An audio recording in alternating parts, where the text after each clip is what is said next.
할렐루야. 우리 주님의 은혜와 평강이 사랑하는 성도님들 심령에 또 가정에 충만하시기를 소망합니다. 성경은 구약 39권이죠. 신약은 27권입니다. 그래서 총 66권으로 이루어졌죠. 그런데요, 이 66권 모든 성경은 예수님을 향하고 있습니다. 모든 성경이 예수님을 향하고 있다는 거예요. 이에 관해서 16세기 종교개혁자인 마틴 루터가 아주 유명한 말을 남겼습니다. 성경 어느 곳을 찔러봐라. 그곳에서 예수님의 피가 터져나올 것이다. 신약 성경은 이 땅에 오신 예수님을 증거한다면요, 구약 성경은 앞으로 오실 예수님을 미리 보여주는 거죠. 특별히 구약 성경 중에 시편은 앞으로 오실 예수님, 장차 오실 메시아를 선명하게 보여주고 있다는 겁니다. 시편은 어떤 책입니까? 시편은 하나님의 언약 백성이 오랜 시간에 걸쳐 썼던 그 시들을 모은 것이, 150편에 해당하는 시를 모은 것이 시편이죠. 그 중에는 다윗 왕의 시도 있습니다. 또 다른 왕들의 시도 있죠. 모세의 시도 있습니다. 아삽의 시도 있습니다. 시편의 목적은 뭘까요? 시편은 하나님이 그분의 백성을 위해 어떤 일을 하셨는지 그 일을 다시 한번 생각하고 회상하면서 기념하는 것이 시편의 목적입니다. 그런데 시편이요, 초점 맞추고 있는, 포커스하고 있는 이 내용을 생각해 본다면 시편 중에 어떤 시들은요, 하나님을 찬양하는 것에 초점이 맞춘 시가 있어요. 어떤 시들은 세상의 악이나 삶의 고통 때문에, 이 세상에 악이 있고 삶의 고통이 있잖아요. 그것 때문에 부르짖는 것, 또는 그 가운데 나의 죄를 고백하는 시인의 마음에 초점을 맞춘 그런 시도 있어요. 어떤 시들은 직접적으로 다시 장차 오실 메시아를 가리키는 것에 초점을 맞추는 그런 시들도 있는 것이죠. 자, 오늘은 가스펠 프로젝트 4권의 마지막 시간입니다. 여러분, 4권 시작한 것이 얼마 전 같은데 지금 이제 4권이 마지막 시간을 우리가 갖게 됩니다. 오늘은요, 우리 교회 작년부터 어린이 부서까지 모든 부서가 시편의 말씀을 듣습니다. 영유아부와 유치부는 시편 100편, CM 유년부와 유스 청소년부는 시편 51편, 그리고 작년은 시편 110편 말씀을 듣게 됩니다. 각 부서의 시편 본문은 다르지만 우리 공동체 모두가 함께 시편의 말씀을 들으면서 모든 시편은 궁극적으로 예수님, 장차 오실 메시아 예수님을 보여준다는 것을 깨닫게 될 것입니다. 이 시간 우리는 시편 110편을 깊이 생각해 보고자 합니다. 시편 110편 말씀의 의미를 생각해 보고요, 시편 110편을 통해서 메시아 예수님을 발견하는, 예수님을 만나게 되는 은혜가 있기를 간절히 소망합니다. 시편 110편, 이 시는요, 가장 위대한 메시아시라고 알려져 있어요. 그리고 시편 중에서도 신약 성경에 가장 많이 인용되고 있는 그런 시에 해당합니다. 자, 오늘은 저와 여러분이 이 본문 한 절 한 절을 좀 살펴보도록 하겠습니다. 자, 1절부터 한 절씩 보도록 하겠습니다. 1절입니다. 다 같이 읽습니다. 시작. 여호와께서 내 주에게 말씀하시기를, 내가 내 원수들로 내 발판이 되게 하기까지 너는 내 오른쪽에 앉아 있으라 하셨도다. 이 1절 말씀은요, 전통적으로 이스라엘 공동체에서는 이해하기 어려운 구절 중에 하나입니다. 1절이 아주 이해하기 난해한 구절로 알려져 있는 그러한 구절이에요. 자, 한번 보세요. 여호와께서 내 주에게 말씀하신다. 여호와께서 나의 주에게, 여호와께서 나의 주에게 말씀하신다는 거예요. 자, 이 부분에서 여호와, 우리 여호와 알죠? 여호와 하나님이시죠?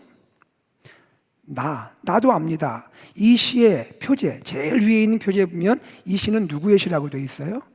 다윗의 시라고 되어 있어요. 그러니까 나는 누굽니까? 시인 다윗인 거죠. 자, 그러면 여호와 하나님도 알겠고 시인인 그게 다윗이라는 것도 알겠는데, 그러면 지금 여기에 등장하는 내 주, 나의 주, my Lord 누구냐는 거예요. 다윗의 주가 있는데 여호와께서 다윗의 주에게 말씀하고 있다는 거예요. 그 다윗의 주, 여기 나의 주, my Lord 누구냐는 거예요. 다윗은 이스라엘의 왕입니다. 이스라엘의 주예요.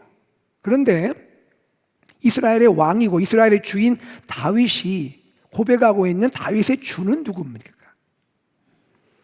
여호와께서 다윗의 주에게 말씀하시는데 여기에 등장하는 다윗의 주가 누구냐는 거예요. 다윗에게 주가 누굴까요? 언뜻 드는 생각은 사무엘인가?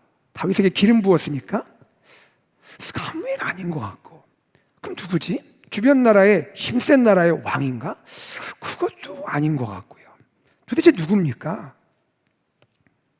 다윗의 주가 누구인지 이 부분 해석이 참 어렵다는 거예요. 이처럼 1절 해석이 전통적으로 난해했다는 거죠. 그런데 이 말씀에 대한 해석을 예수님이 이 세상에 오신 후에 해석을 해주셨단 말이죠. 자, 마태복음 22장 44절에 보면 예수님께서 시편 110편 1절, 우리가 읽은 1절을 인용하십니다. 자, 한번 같이 예수님이 하신 말씀을 볼게요. 자, 마태복음 22장 봅니다. 시작. 주께서 내 주께 이르시되 내가 내 원수를 내 발 아래에 둘 때까지 내 우편에 앉아있으라 하셨도다 하였느냐.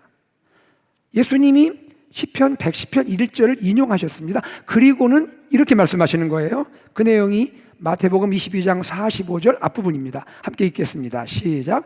다윗이 그리스도를 주라 칭하였은즉. 예수님이 뭔가 말씀해 주시네요. 다윗이 누구를 자기의 주라고 칭했다고요? 그리스도를 주라 칭했다고? 지금 누가 이것을 해석해 주고 계세요? 예수님이 해석해 주고 계세요. 예수님은 다윗이 누구를 주라고 칭했는가에 대해서 다윗이 주라고 고백한 바로 그 존재는 그리스도다라고 말합니다. 그리스도다. 그리스도 곧 메시아를 주라고 다윗이 칭하고 고백한다. 여러분 아시죠? 그리스도라는 말과 메시아가 같은 의미입니다.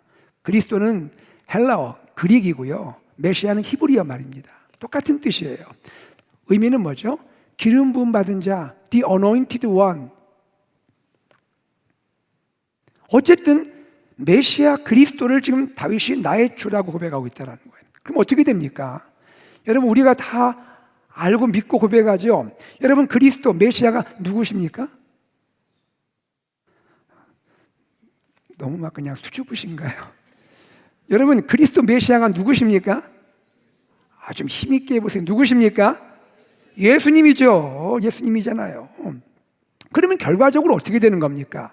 다윗이 시편 110편에서 말하고 있는 그의 주, 다윗이 나의 주라고 배가는 다윗의 주는 누구라는 거예요? 그리스도 메시아인 예수님이라는 거예요. 아멘입니까?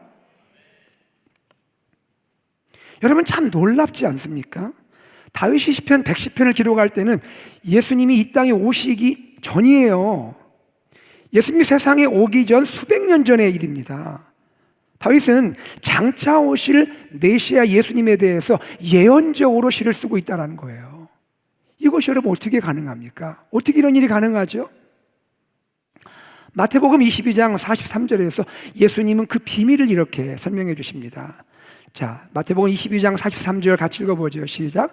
다윗이 성령에 감동되어 어찌 그리스도를 주라 칭하여 말하되.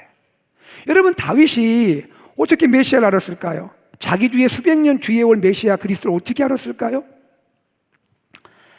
다윗의 지혜입니까? 아니라는 거예요.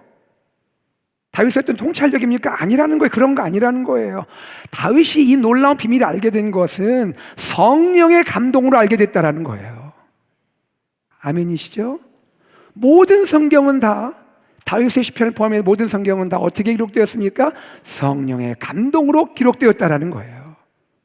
성령의 감동으로, 자신의 지혜가 아닌 성령의 감동으로 장차 오실 메시아, 그분이 예수님인지까지는 정확히 알았는지는 모르지만 어쨌든 메시아에 대해서 예언하고 있다라는 거죠.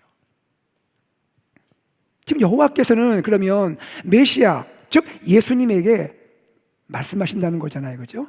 여호와께서 다윗의 주 메시아에게, 즉 예수님에게 말씀하고 있다는 거예요. 무슨 말씀을 하십니까?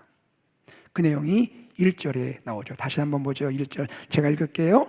내가 내 원수들로, 중간 부분입니다. 내가 내 원수들로 내 발판이 되게 하기까지 너는 내 오른편에 앉으라. 이렇게 여호와께서 메시아에게 말씀하고 있다는 거예요. 무슨 말입니까?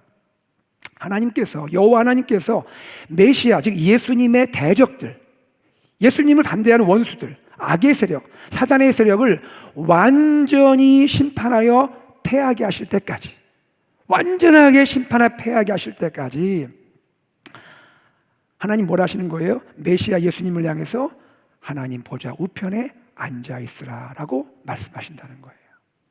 여러분, 원수를 내 발판 삼는다, 이게 어떤 의미입니까? 우리가 걷잖아요. 앉아있잖아요. 그러면 신발이 있지 않습니까? 신발 아래에 있는 게 발판이에요. 원수를 내 발판으로 삼는단 말은 뭐예요? 신발로 꽉 누른다는 거예요. 완전히 굴복시켜버리겠다라는 거예요. 어느 날 그날이 오면 하나님께서 메시아 예수님으로 하여금 하나님 보좌 우편에 앉아 있게 하시면서 원수들이 완전히 굴복하게 패망할 때까지 주님이 메시아가 앉아 있도록 하시겠다라는 거예요. 여러분, 이 일이 어떻게 이루어졌죠? 어떻게 실현되었습니까? 벌써 아시네요. 어떻게 된 거죠? 어떻게 예수님 하나님 보좌 우편에 앉게 되셨죠? 예수님의 승천으로 이루어진 겁니다. 우리가 부활주의를 지냈죠. 부활하신 예수님, 십자가에 죽으시고 부활하신 예수님이 하나님의 권능으로 이제 하늘로 올리우셨죠. 승천하신 겁니다. 아멘. 그리고 승천하신 후에 어떻게 되셨습니까? 하나님 보좌 우편에 앉으셨죠. 보좌 우편이란 건 뭐예요? 여러분, 옛날 임금님들이요, 보좌에 앉잖아요. 우편은 뭘 얘기하냐면 힘과 권위의 상징을 말하는 거예요. 보좌 우편에 앉혔다는 것은 하나님과 함께 예수님이 세상을 통치하는 왕으로 계신다는 것을 말하고 있는 거예요. 예수님은 하나님 보좌 우편에서 이 세상과 우주를 통치하시는데, 이 다스리시는데 언제까지 한다는 거예요? 원수들이, 대적들이, 하나님의 대적들이 심판받아 완전히 패배할 때까지 계속해서 하나님 보좌 우편에서 다스릴 것이다라고 말씀하고 있다는 거예요. 놀랍지 않습니까?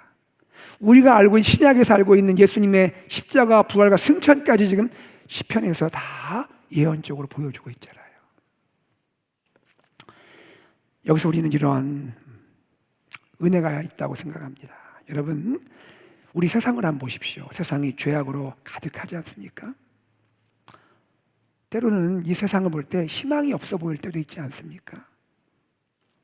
그럼에도 불구하고 하나님의 백성인 우리가 낙심하지 않고 꿋꿋하게 이 믿음의 싸움을 계속 싸워갈 수 있는 근거가 뭐냐는 거예요. 이 죄악 많고 거짓되고 이 타락해 보이는 세상 가운데서도 우리가 믿음을 잃지 않고 끝까지 싸울 수 있는 근거가 뭐냐는 거예요. 나에게 있습니까? 아니에요. 어디에 있습니까? 지금도 공의로 세상을 통치하시고 심판하실 예수님이 계시기 때문이에요. 비록 우리 눈에 보이지 않죠. 그러나 하나님 보좌 우편에서 지금도 여전히 공의로 세상을 다스리시고 심판하신 바로 예수님이 계시기 때문에, 그분을 믿기 때문에 내가 세상에서도 믿음의 싸움을 싸우고 승리할 줄로 믿습니다. 2절입니다. 2절 말씀 같이 읽어보죠. 시작. 여호와께서 시온에서부터 주의 권능의 귤을 내보내시리니 주는 원수들 중에서 다스리소서. 시온이란 말이 나오죠. 시온은 예루살렘을 가리키지만 시온의 실제 의미가 뭐예요? 하나님의 임재의 장소죠. 하나님의 통치의 보좌죠. 시온에서부터 주의 권능의 귤을 보내신다. 여러분, 말이 좀 어렵죠? 귤가 뭐예요? 귤. 제가 예전에 알고 있는 선교사님 아들 이름이 귤이에요. 규가 뭐예요? 규가 지팡이에요. 홀. 지팡이라 홀이라. 예전에 여러분 임금님들이 뭔가를 명령을 하다라거나 또 지시하거나 결정을 할 때 신하들 앞에서 뭐를 이렇게 내밀어요? 지팡이를 이렇게 내밉니다. 홀이에요. 홀. 그게 규예요. 주의 권능의 규, 하나님의 권능의 통치를 말하는 거죠. 여호와께서 시온에서부터 주의 권능의 규를 내보내신다. 여호와께서 시온으로부터 하나님의 임자의 보좌로부터 메시아에게 주의 권능의 규를, 하나님의 권능의 지팡이를 내어주신다. 이게 뭘 말합니까? 하나님께서 메시아에게 하나님의 권세와 능력을 하나님이 직접 메시아에게 수여한다는 걸 말하고 있는 거예요. 메시아의 권세와 능력은 메시아 자신에게서 나온 것이 아니라 메시아를 기름 부어 세우신 하나님으로부터, 즉 성부께서 성자 메시아에게 직접 권세와 권능을 수여함을 말하고 있다는 거예요. 여러분, 우리 예수님이 이 땅에 오시 사역하실 때 예수님 혼자 사역한 게 아니에요. 하나님이 항상 함께 하셨어요. 예수님이 권세와 능력을 발휘하실 때 그것은 하나님의 권세와 능력을 발휘한 것임을 믿으시기를 바랍니다. 몇 가지 성경을 보죠. 요한복음 5장 19절 말씀 같이 읽어봅니다. 시작. 그러므로 예수께서 그들에게 이르시되 내가 진실로 진실로 너희에게 이르노니 아들이 아버지께서 하시는 일을 보지 않고는 아무것도 스스로 할 수 없나니 아버지께서 행하시는 그것을 아들도 그와 같이 행하느니라. 아들 예수님께서, 메시아 예수님께서 이 땅에서 행하신 모든 것은 아버지가 행하시는 것을 행했다라는 거예요. 요한복음 7장 16절 말씀 읽습니다. 시작. 예수께서 대답하여 이르시되 내 교훈은 내 것이 아니요 나를 보내신 이의 것이니라. 예수님이 말씀하신 모든 진리의 말씀, 교훈은 예수님 자신의 것이 아니라 아버지, 메시아를 이 땅에 보내신 아버지의 교훈을 말하는 것이니라. 마지막으로 요한복음 8장 29절 말씀입니다. 시작. 나를 보내신 이가 나와 함께 하시도다. 나는 항상 그가 기뻐하시는 일을 행함으로 나를 혼자 두지 아니하셨느니라. 나를 보내시면, 메시아를 이 땅에 보내신 하나님이 메시아와 항상 함께 하신다는 거예요. 예수님 메시아를 이 땅에 혼자 두게 하지 않으신다는 거예요. 여러분, 바로 이분이 하나님이고 이분이 메시아임을 믿으시기를 바랍니다. 2절 하반부에 보니까 어떻게 말합니까? 주는 원수들 중에서 다스리소서. 주는 원수들 중에서 다스리소서. 이 뭐 말하는 겁니까? 이번에는 다윗이 메시아를 향하여 간청하는 거예요. 그런 메시아이기 때문에 다윗이 메시아께 호소하고 간청하는 거예요. 어떻게 호소합니까? 메시아요, 나의 주 메시아요, 당신의 대적들 가운데서 다스리소서. 어떤 의미죠?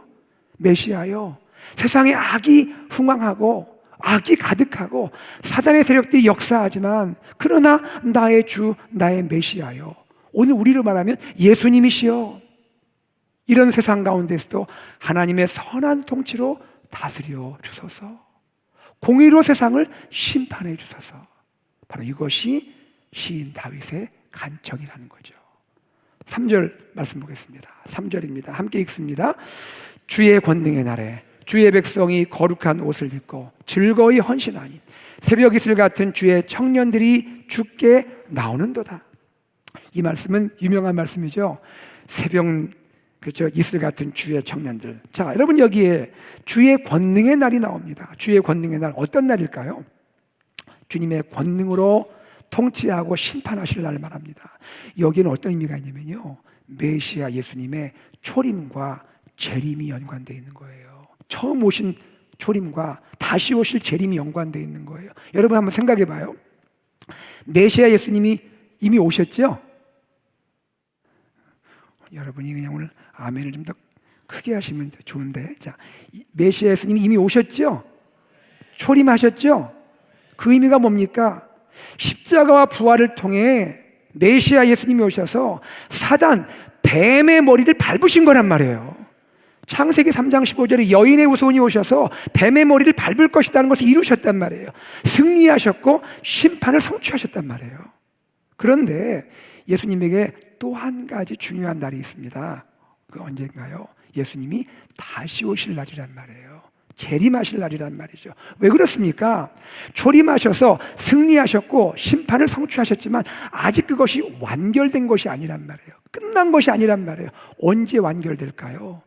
메시아 예수님이 다시 온 재림의 날에 이 모든 승리와 심판이 완결될 줄로 믿습니다. 여러분 기억하십니까? 2차 세계대전 일어났을 때 연합군과 독일군이 전쟁했잖아요. 연합군이 승리했습니다. 그때 승리의 이정표에 두 가지 중요한 날이 있었습니다. 한 날은 D-Day였고요. 또 한 날은 V-Day였어요. D-Day는 언제였냐면요, 1944년에 연합군 사령관이었던 아이젠하워가 독일에 점령당했던 프랑스의 서부 해안 노르망디 상륙작전을 감행했던 그날입니다.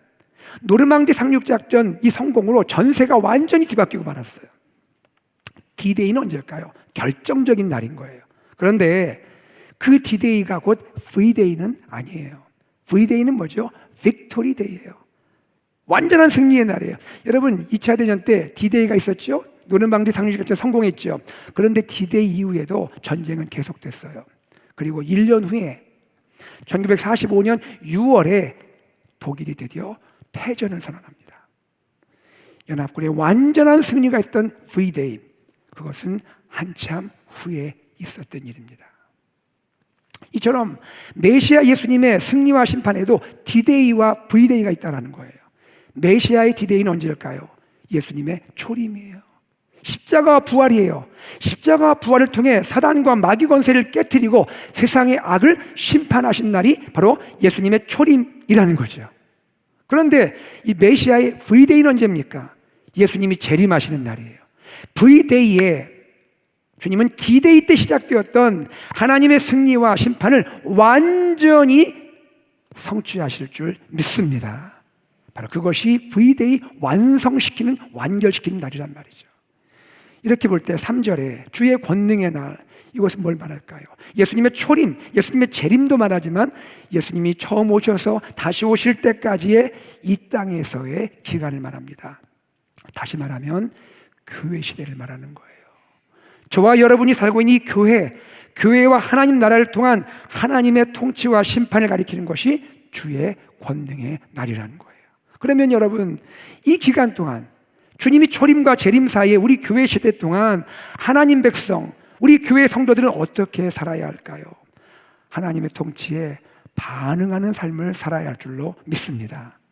여기 3절에 보니까 거룩한 옷을 입었다 했습니다. 뭘 말할까요? 여러분, 저와 여러분 하나님 백성이 거룩한 옷을 입는데요, 이게 뭐예요? 우리가 하나님의 거룩을 지켜간다는 거예요. 여러분, 나의 거룩은 나로 말미암지 않다는 것을 우리는 알고 있습니다. 예수 그리스도의 그 십자가의 희생의 공로로, 내 공로가 아닌 예수님의 십자가 공로로 우리가 거룩해졌고 거룩을 지켜야 하는 줄로 믿습니다. 이 말을 거룩한 산들 위에라고 번역하기도 해요. 이럴 때는 어떤 의미가 됩니까?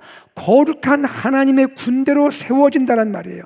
여러분, 거룩한 성도 여러분, 우리가 이제는 두려워하지 말고 예수 그리스도의 권능을 힘입어서 이 세상 죄악과 비진리를 향하여 담대히 나아가 싸우는 하나님의 군대로 나아가야 할 줄로 믿습니다. 새벽 이슬 같은 주의 청년들이란 말이 나오죠.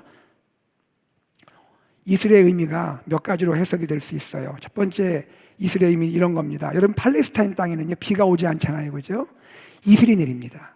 새벽에 이슬이 조금씩 내리는데 모든 지면을 덮을 정도로 내립니다. 이 점에서 새벽 이슬 같은 주의 청년이란 건 뭘 말합니까?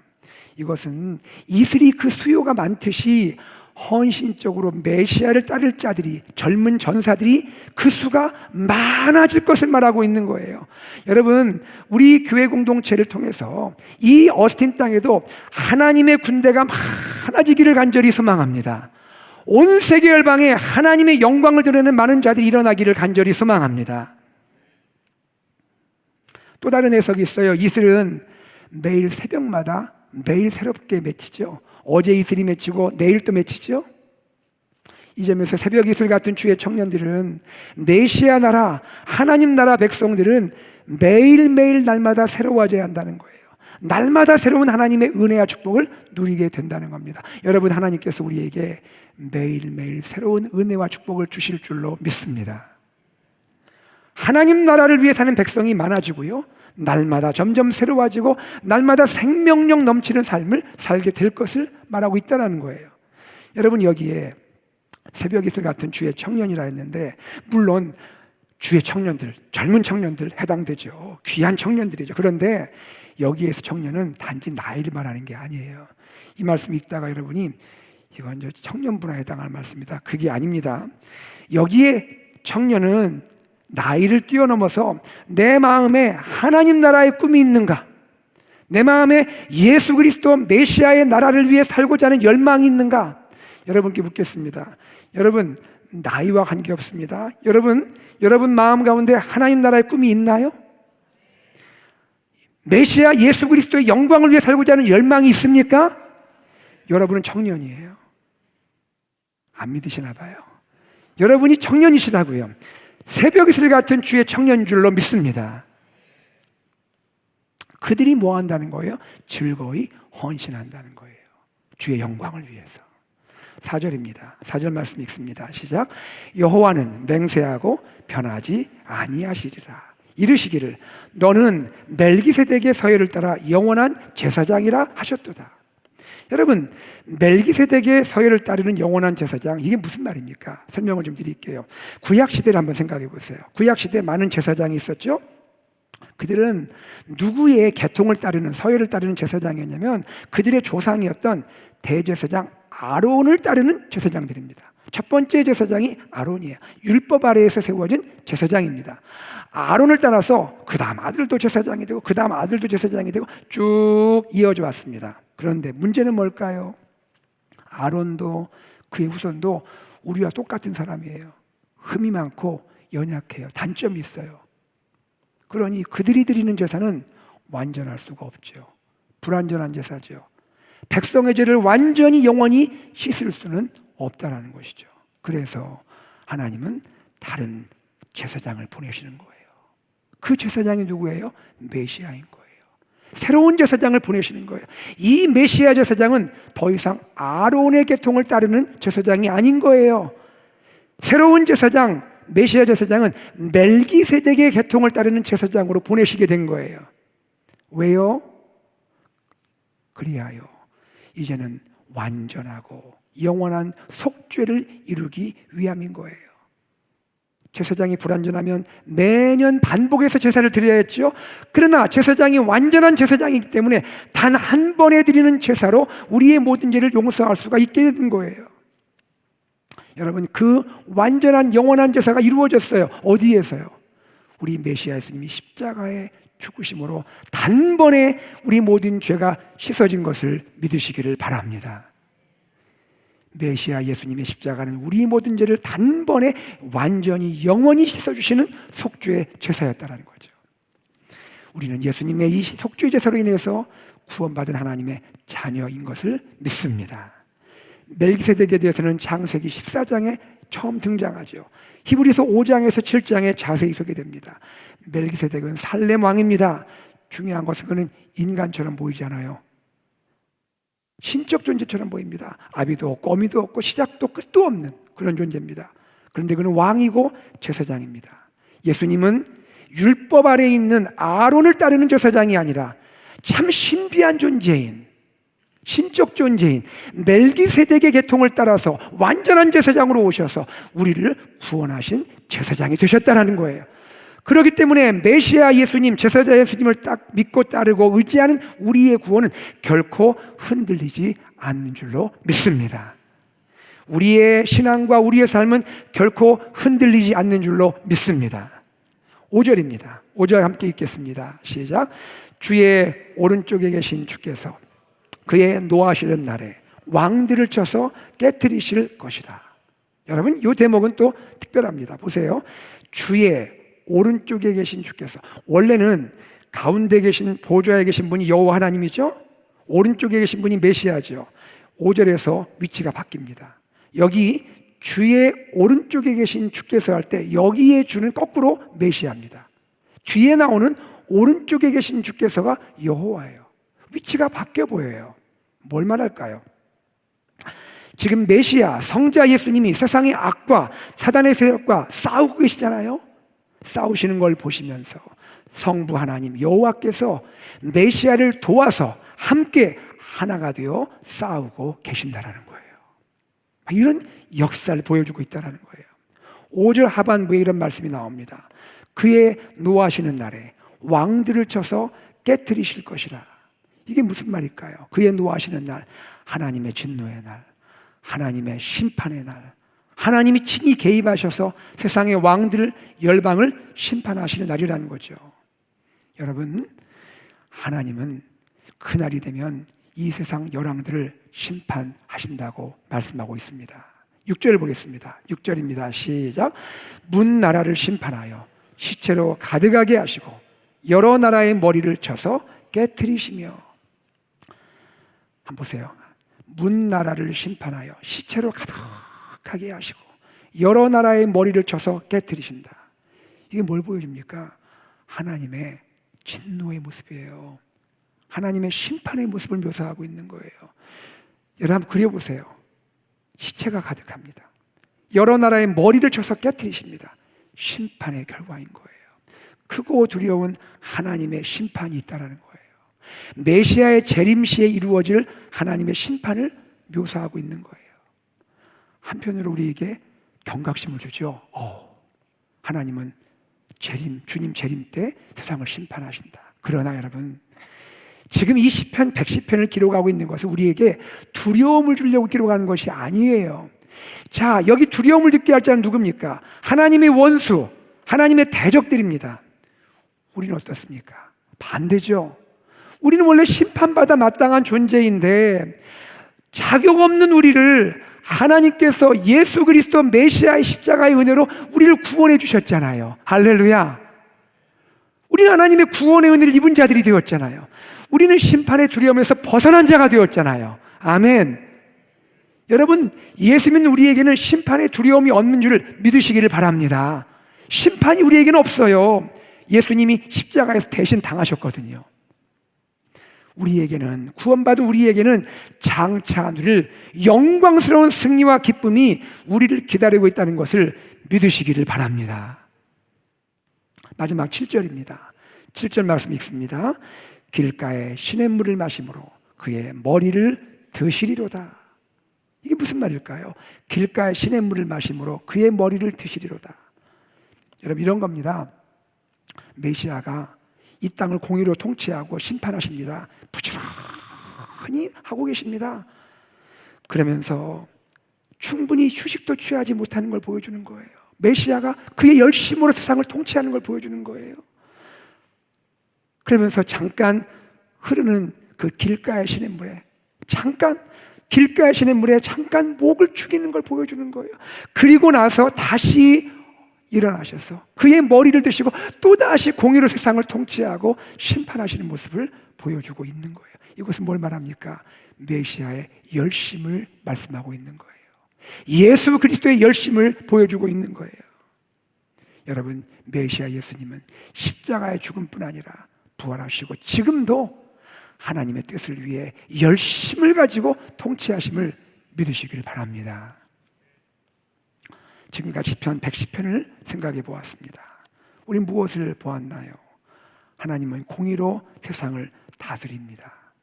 죄악과 하나님을 대적하는 원수들을 심판하세요. 이것을 위해 하나님은 메시아 예수님을 세상에 보내기로 계획하셨고 이루셨습니다.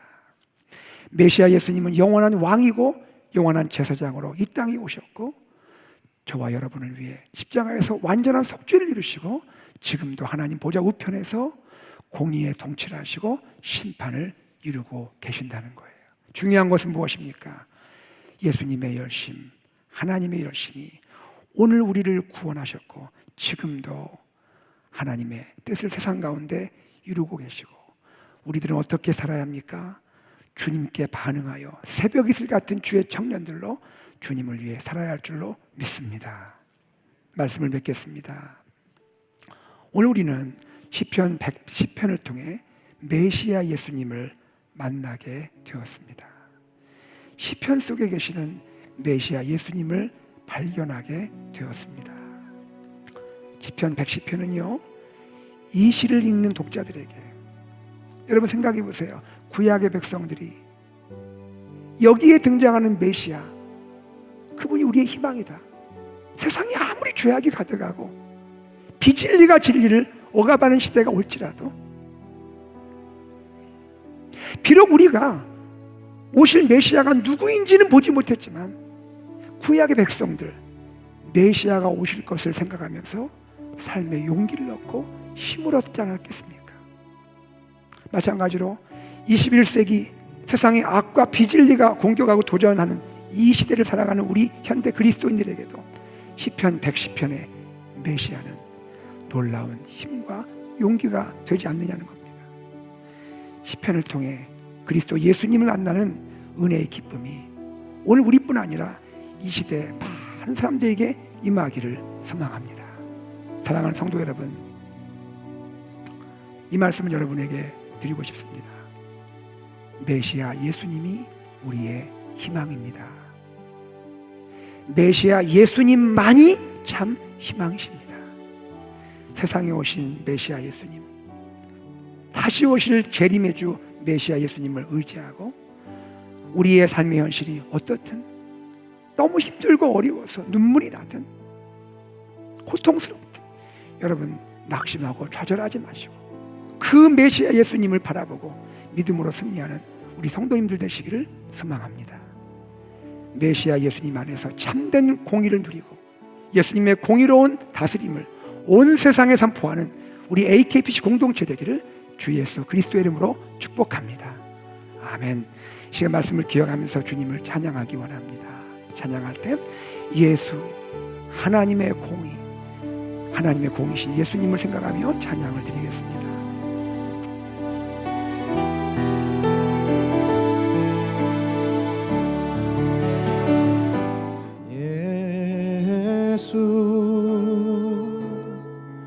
하나님의 공의, 주 독생자 그의 나라 임하시네. 주 독생자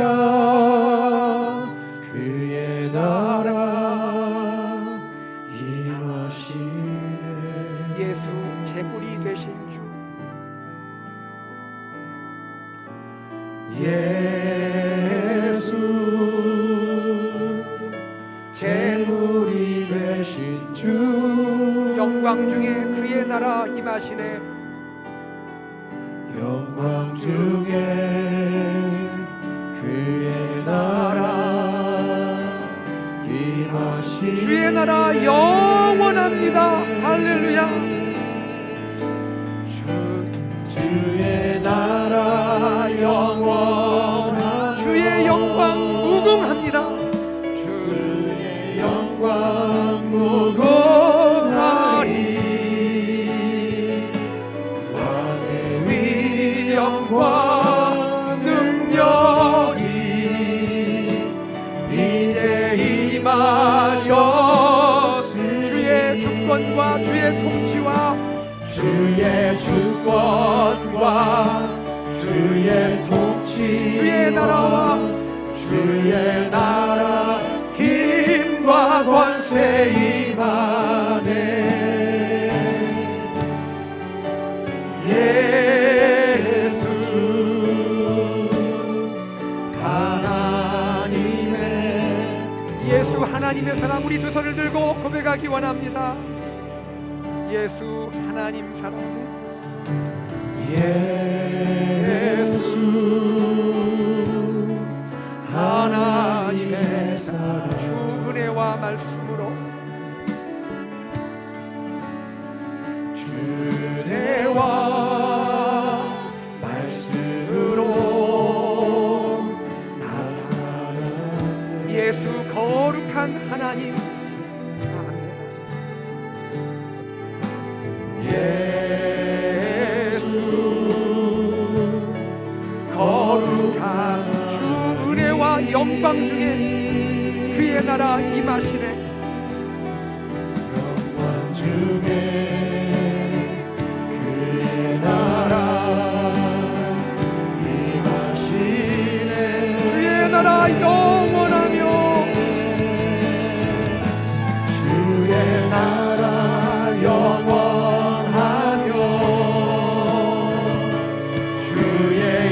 영광 무궁하리 왕의 위엄과 능력이 이제 임하여 그렇습니다. 주의 주권과 주의 통치와 주의 주권과 주의 통치와 주의 나라 힘과 권세 임하네 예수 하나 다시 한번 고백합시다.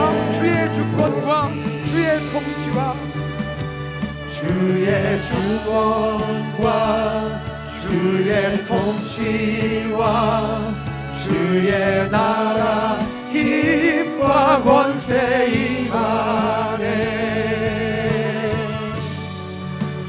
예수 하나님의 공의 사랑하는 여러분, 이 시간 함께 기도하기 원합니다. 여러분, 죄악이 가득한 이 세상에 하나님의 진리를 대적하는 사단의 권세가 역사하는 이 시대 가운데 무엇이 우리의 참 소망입니까? 무엇이 우리의 진정한 희망입니까? 메시아 예수 그리스도입니다. 예수님이 나의 희망이고 우리의 희망이죠. 주님의 통치가, 공의의 통치가 우리를 통해 이루어지게 됩니다. 하나님, 나를 사용하셔서 새벽 이슬 같은 주의 청년처럼 나를 사용하셔서 이 시대 가운데 우리 하나님 나라를 확장해 갈 수 있도록 나를 사용하여 주시옵소서. 주님 사랑합니다. 감사합니다. 함께 기도하겠습니다. 아버지 하나님 감사합니다. 고맙습니다. 시간 주님께서 우리와 함께 하시고 하나님 우리 가운데 역사하소서. 우리 하나님 아버지 메시아 예수 그리스도 메시아께서 이 땅 가운데 참된 유일한 희망임을 우리가 보게 됩니다. 하나님의 공의의 통치, 하나님의 이 심판이 이루어질 것을 보면서 하나님 우리를 아버지 용서하시고 씻어주시고 거룩하게 하시고 하나님 우리를 구원하시고 우리 하나님의 이름을 높이며 찬양합니다. 주의 은혜가 우리에게 가득함을 봅니다. 하나님 나를 사용하셔서 이제 구원받은 하나님 백성으로 하나님 나라, 하나님 메시아 나라, 하나님의 나라를 위하여 쓰임받게 하시고 우리 주님을 위하여 하나님 새벽 이슬 같은 주의 청년들로 그러한 마음으로 쓰임받도록 도와주시옵소서. 하나님 나와 우리 가정과 우리 교회 공동체를 통하여 하나님의 통치가 심판이 하나님 이루어지도록 도와주시고 우리를 통하여 하나님 영광받아 주시옵소서. 주님 감사합니다. 주님 고맙습니다. 우리 주님 사랑합니다. 나의 주이신 주님 감사합니다. 고맙습니다. 우리의 메시아 예수 그리스도 나를 위하여 우리를 위하여 십자가에 피 흘려 죽으시고 나를 구원하실 뿐 아니라 지금도 하나님 보좌 우편에서 거룩한 공의의 통치를 이루시는 주님을 찬양합니다. 주님 오셨고 다시 오실 그날을 저희가 바라봅니다. 이 땅 살아갈 때 삶이 힘들고 고통스럽고 죄악으로 인해서 우리가 마음이 상할 때에도 우리가 낙심하지 아니하고 주님 바라보게 하시고 주님 나라 바라보도록 역사하여 주시옵소서. 감사드리며 주 예수 그리스도 이름으로 기도드리옵나이다.